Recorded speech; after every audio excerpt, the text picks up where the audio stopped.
अस्सलाम वालेकुम नाजरीन, वेदर अपडेट के साथ एक नई वीडियो में आपकी खिदमत में हाजिर हुए हैं। आपको बताते चलें, हैदराबाद, सखर, लड़काना, दादू समेत सिंध के मुख्तलिफ बलाई और वस्ती मगरबी इलाकों में मुतदिल से तेज बारिशों का सिलसिला जारी है।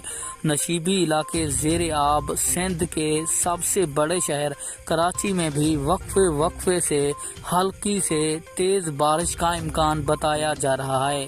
तो मैं आपको मुकम्मल तफसील के साथ आगाह करता हूँ। उससे पहले वीडियो को लाइक और चैनल को सब्सक्राइब लाजमी कर दें ताकि आपको हमारी नई वीडियो सबसे पहले और बआसानी मिलती रहे।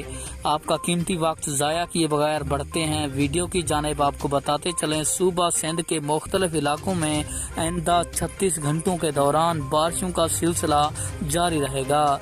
जैकबाबाद, सखर, लड़काना, दादू, शहदाद कोट में तेज बारिशें मुतवक्की हैं। ताहम दीगर इलाकों में कहीं हल्की और कहीं दरमियानी बारिशें मुतवक्की हैं।